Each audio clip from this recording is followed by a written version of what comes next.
Ya, boleh sih. Nama lengkap saya Yogi Saputra. Kalau pakai gelar Yogi Saputra SOS. Panggilan sosial.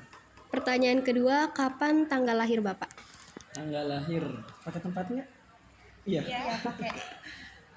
Saya lahir di Bekasi, besar juga di Bekasi. Terus tanggal lahir saya tanggal 4 Juni tahun 1998. Tahun ini saya 26 tahun. Masih muda ya. Kalau sekarang tinggal di mana? Saya tinggal di rumah saya dari lahir di Kampung Sampora. Di Sampora. Ya. Pertanyaan keempat, siapa nama orang tua Bapak? Ayah saya namanya Bapak Nang, ibu saya Ibu Komariah. Pertanyaan kelima, anak keberapa dari berapa bersaudara? Kebetulan saya anak pertama dari 4 bersaudara. Adik saya semuanya perempuan. Ya. Pertanyaan keenam, di mana Bapak melanjutkan pendidikan?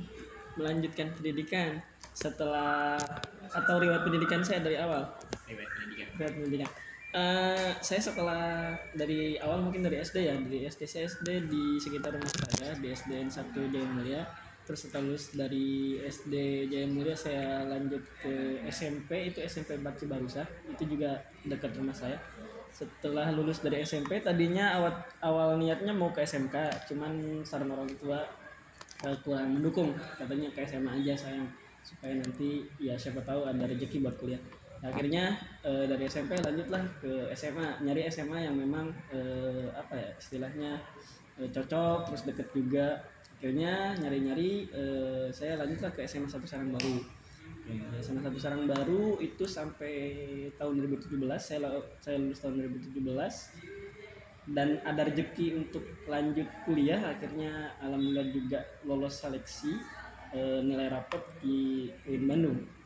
Di UIN Bandung saya kuliah dari tahun 2017 sampai tahun 2021 kemarin sudah. Pertanyaan yang ketujuh, berapa lama Bapak mengajar di sekolah ini? Ngajar ya? Saya sebenarnya ngajar di sekolah ini tuh sebelum saya lulus kuliah ya. Jadi semester 8 waktu itu tahun 2021. Jadi saya belum lulus kuliah, belum wisuda, tapi sudah diminta buat ngajar di sini.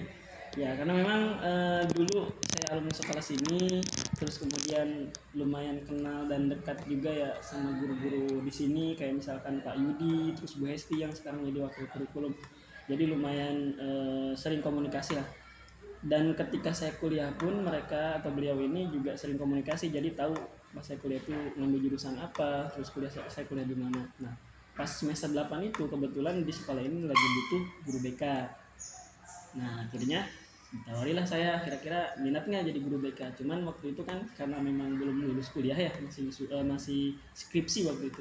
Jadi saya agak ragu, cuman dari Pak Yudi sama Bu Esti yang yakin ya coba aja dulu katanya buat ya pertama nambah pengalaman, terus pengabdian juga. Karena memang saya dari awal tuh tidak ada rencana atau niat jadi guru, cuman memang ketika guru saya Bu Esti sama Pak Yudi bilang ya coba aja buat pengabdian, akhirnya saya terbuka tuh. Oh iya ya, dulu kan saya belajar menuntut ilmu, cari pengalaman, pengetahuan kan di sekolah sini. Dan ya kenapa setelah saya mungkin punya sedikit ilmu, kenapa nggak diabdikan atau nggak diamalkan. Akhirnya dari situ diambil lah. Nah, akhirnya dari tahun 2021 sampai sekarang saya jadi guru di sini. Kayak begitu. Pertanyaan ke-8, apa alasan Bapak ingin mengajar di sini? Ya, tadi sempat saya singgungnya sedikit.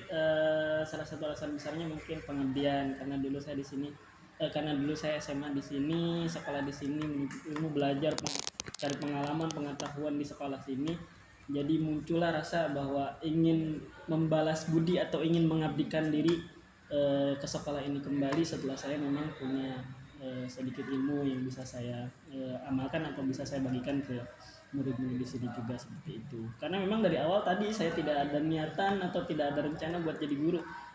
Itu juga selaras karena jurusan kuliah saya tidak ada kaitannya dengan guru, walaupun memang BK, cuman BK-nya bukan BK pendidikan, BK-nya BK umum. Jadi tidak ada apa ya istilahnya, tidak ada rencana buat jadi guru. Cuman ya karena ingin mengabdikan diri saja di sekolah ini, jadi alasannya gitu. Pertanyaan yang ke-9, apa kesibukan Bapak akhir-akhir ini? Kesibukan ya.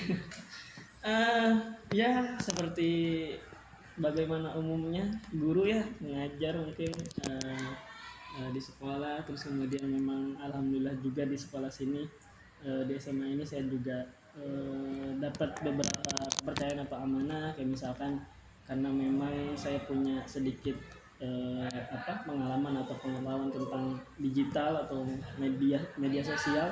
Sekolah ini juga saya alhamdulillah dipercaya buat megang media sosial sekolah, media informasi sekolah, untuk ya istilahnya mengupdate berbagai kegiatan lah di sekolah sini lewat media sosial seperti itu. Jadi ya kesibukannya ya tadi menjalankan tugas bagaimana umumnya saya sebagai guru BK, juga ya menjalankan amanah yang lain yang dipercayakan ke sekolah pada saya. Ya, Pak. Pertanyaan yang 10, ada nggak sih penghargaan terbesar yang udah Bapak raih selama ini? Besar. Ya.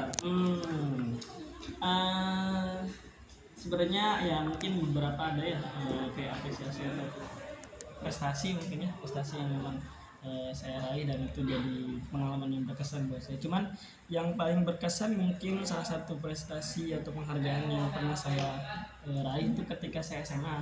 Dulu ketika SMA kan masih ada namanya ujian nasional ya, ujian nasional, dan waktu itu saya jadi ujian nasional berbasis komputer, dan itu tuh baru pertama kali kayaknya diadakan di SMA, ujian nasional berbasis komputer. Dan waktu itu alhamdulillah ketika memang setelah melaksanakan ujian nasional terus kemudian hasilnya diumumkan, alhamdulillah ya saya dapat nilai UNBK tertinggi di sekolah ini. Kemudian berangkat dari situ juga adanya apresiasi dari sekolah ketika wisuda atau kelulusan itu, adanya pemberian penghargaan, apresiasi. Salah satunya ketika wisuda itu ya dipanggillah orang tua yang memang anaknya ini peraih UNBK tertinggi. Akhirnya dipanggil orang tua saya ke depan panggung, dan ya itu pertama kalinya saya lihat orang tua saya menangis, terharu, bangga. Jadi itu lumayan berkesan buat diri saya. Karena dari berangkat dari situ juga, karena berkat ya salah satunya nilai UNBK tertinggi juga, alhamdulillah saya bisa lolos seleksi perguruan tinggi negeri salah satunya. Kayak begitu. Jadi itu lumayan berkesan. Pertanyaan yang ke-11, kira-kira selama Bapak mengajar di sekolah ini tuh Bapak tuh ada nggak beberapa kendala atau tantangan yang Bapak hadapi?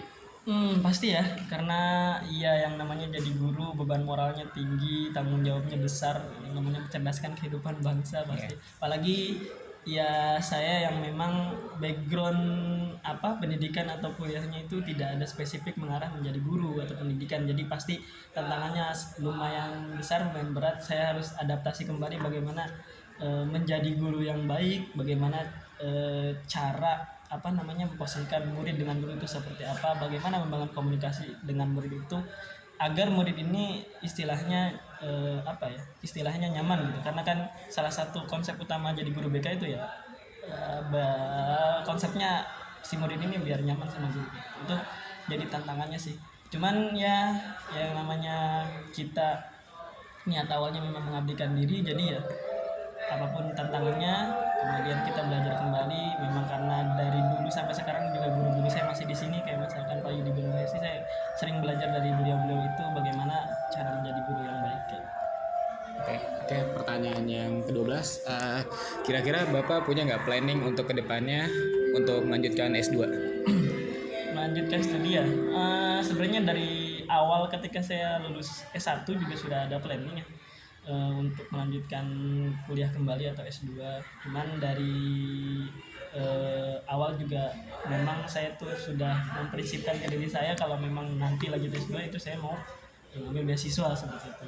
Memang dari awal pun sampai sekarang saya sudah beberapa kali mengikuti beasiswa buat S2.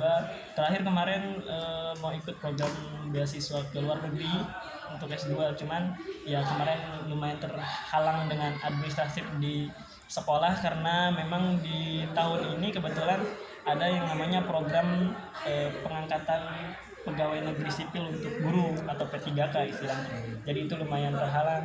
Ya, planning untuk S2 pasti ada, cuman mudah-mudahan ada rezekinya dan mudah-mudahan ada kesempatan. Oke, terima kasih Bapak atas waktu dan jawabannya.